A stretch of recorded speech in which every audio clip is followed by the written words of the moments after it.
Welcome, beautiful souls. This is She Who Rose. I'm your host, Amanda, and today I want to take you deeper, beyond the surface stories and into the initiatory passages that shaped me, challenged me, unraveled me, and ultimately rebuilt me. These initiations didn't come wrapped in ceremony or spiritual glamour.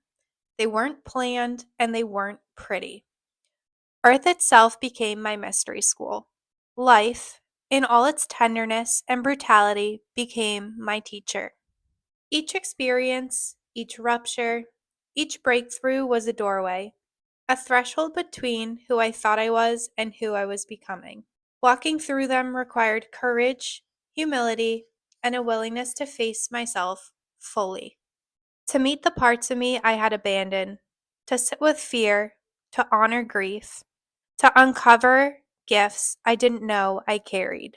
So if you're ready, join me. Take a deep breath, inhale, exhale, and let's step into this journey together. My first initiation was both violent and holy, a near-death experience that shattered everything I understood about life and about myself. I remember the shift. One moment I was here, in a body, in a life I thought I had control over, and the next, my entire world dissolved. My life didn't just flash before my eyes, it unfolded around me. Every memory, every choice, every heartbeat, every heartbreak, every laugh. It was as if time expanded into one infinite moment, allowing me to witness my entire existence from a place beyond judgment. Then came tunnels, two of them pulling at me simultaneously. It felt like reality itself split open. I had no body, no identity, no me.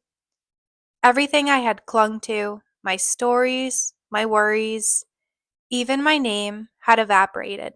What was left was pure consciousness, pure energy, a shimmering spear of white light.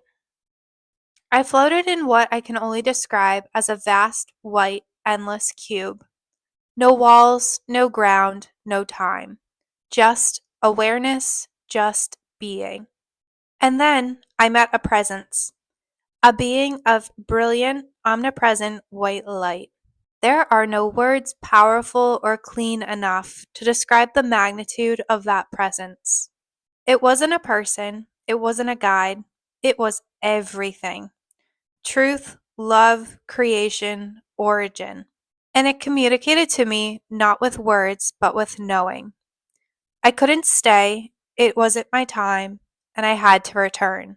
Coming back into my body was its own initiation. Painful, dense, and jarring.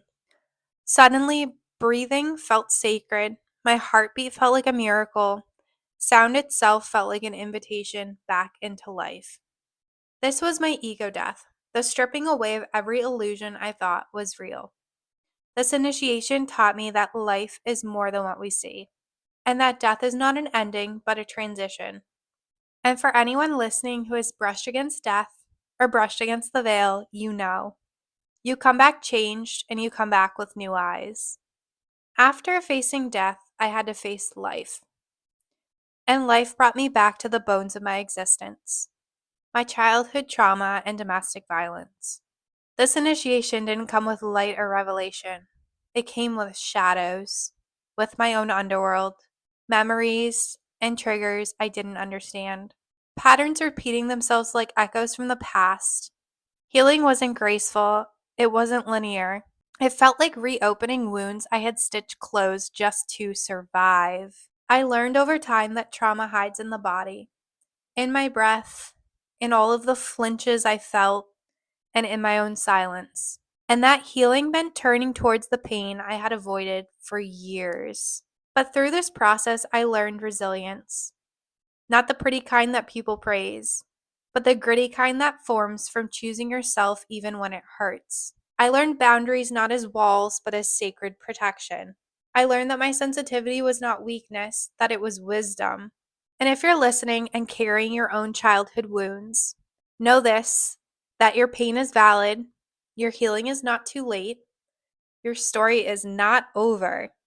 Trauma didn't define me, and it's not going to define you. Healing from it did, and healing from it will with you too. The next initiation that I had gone through in my healing journey was losing my grandparents. It was a softer initiation, but one that reached deep into my heart. Their passing taught me the sacred art of letting go. The kind of surrender that doesn't feel like a defeat, but like opening. Like trusting life to hold what I cannot. Grief reshaped me. It softened the hard edges I had built to survive. It reminded me that love leaves imprints that transcend physical presence. Their transition connected me to the divine in a new way, not as a concept, but as a lived truth. Death stopped being something to fear and became something to bow to. A teacher of impermanence, a legacy of love that continues beyond form. If you've lost someone you loved, you know, grief doesn't end, it transforms you. It becomes part of your spiritual architecture. The next initiation that I had gone through was awakening to my psychic abilities. This initiation was as bewildering as it was beautiful. When my psychic abilities awakened, it felt like someone turned the volume up on reality. Suddenly, I was sensing what others couldn't see, feeling emotions that weren't mine, receiving messages that came as knowing, as whispers, and as visions. At first, it was very overwhelming. The kind of thing you question, doubt, and try to hide. But the more I resisted, the louder the gifts became. This initiation required radical trust. Trusting that I wasn't imagining things. Trusting that the unseen is just as real as the physical. Trusting that these abilities weren't curses, they were callings.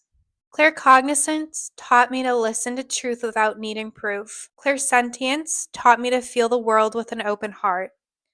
Clairaudience taught me to hear guidance meant to support healing. Clairtangence taught me to open my heart to the deepest traumas that others had gone through. These abilities became a bridge between this world and the next, between spirit and matter, between my purpose and the people I serve. To anyone awakening their own gifts, you are not losing your mind, you're opening your soul. The next initiation that I went through was one of divine union. Divine union wasn't a love story, it was a soul story. It began with the union within myself. The marriage between my feminine and masculine, my softness and strength, my intuition and logic. I learned that true union isn't about merging with someone else. It's about meeting yourself so fully that love becomes an offering, not a lifeline. In relationship, divine union taught me presence, to stay open instead of shutting down, to communicate instead of retreating, to love without losing myself. This initiation showed me that love is sacred, not because it is perfect, but because it is honest. The sixth initiation that I went through was being outcast, mocked, and being called a witch. This initiation burned. Being labeled, misunderstood, feared, mocked, it all felt like rejection. But in truth, it was purification. It forced me to stand firmly in my authenticity, to embrace my magic even when others couldn't see it, to stop shrinking to make other people comfortable. Being called a witch, being dismissed as too much, being questioned or judged, it carved out a deeper sense of sovereignty in me. And for anyone listening who has been misunderstood for who you are not too much. You are simply ahead of your time. The next initiation I went through was one of womb wisdom and healing. Womb healing has been one of the most profound and embodied initiations of my life. The womb holds memories, generational, emotional, and ancestral. It holds trauma, but it also holds power. Reconnecting with my womb meant meeting the grief and shame that was stored there. It meant releasing generational energy that was never mine. It meant remembering that creation, not just of life, but of ideas, expressions, intuition, begins there. This initiation taught me to live from my body, not my mind, to trust sensation, to honor cycles, and to reclaim feminine power without apology. Tying into the womb initiation, is the next one of ancestral and generational healing. This initiation wasn't just about me, it was about my entire lineage. I began seeing patterns, fears, traumas, and beliefs that weren't mine, but had lived within my family for generations. Healing meant becoming the pivot point, the pattern breaker, the one who said, "This ends with me." This work taught me that healing radiates. It moves backwards to ancestors who never had the chance to heal, and forward to future generations who will never have to carry the same burdens. To heal generational wounds is one of the hardest and most beautiful challenges I have gone through. The ninth initiation that I went through was healing religious trauma. Healing religious trauma was a reclamation. I had to unlearn fear-based teachings from the Roman Catholic upbringing I went through. I had to unlearn shame and unlearn guilt. Unlearn the idea that divinity required obedience instead of relationship. This initiation opened my heart to a spirituality that was intimate, embodied, and free.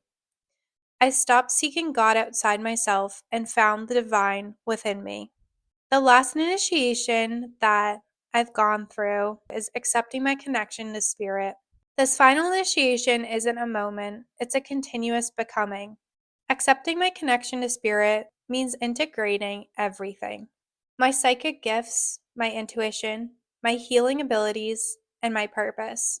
It means walking between worlds with confidence instead of fear. It means trusting my inner guidance even when I don't have a roadmap. It means honoring the truth I glimpsed during my near-death experience, that life is sacred, we are powerful, and we are always guided and protected. These are the initiations that made me: my near-death experience, trauma healing, loss and surrender, awakening to my gifts, divine union, being an outcast, womb wisdom and healing, ancestral release, spiritual liberation, and full integration of my gifts. If you recognize pieces of yourself in my story, know this: you are not broken, you are awakening, you are rising. Becoming a healer wasn't a choice for me. It was a calling, one that rose from the ashes of my own pain and became the life I was always meant to live. The divine resides in you, not in your perfection, but in your tenderness, not in your certainty, but in your courage, not in your light alone, but in the way you meet your shadows. You are not alone. There is a way through, and you are the way. Thank you for witnessing my journey. Thank you for rising with me. And as we continue on this journey together on She Who Rose, I want you to know these initiations are not just stories, they are doorways, they are living teachings, they are maps.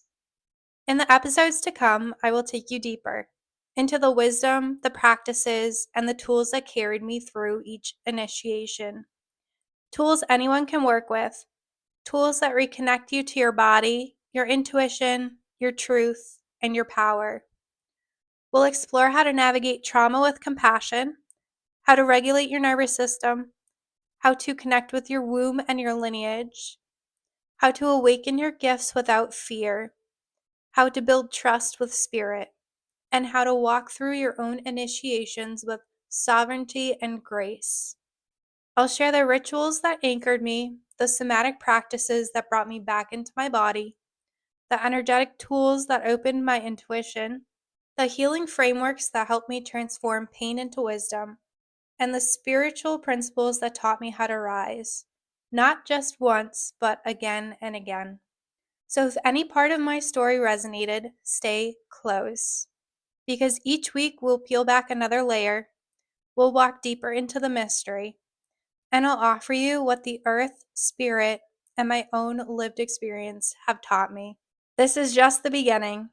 Together we will unravel the teachings. Together we will reclaim your power. Together we will rise. This is She Who Rose, and the journey continues.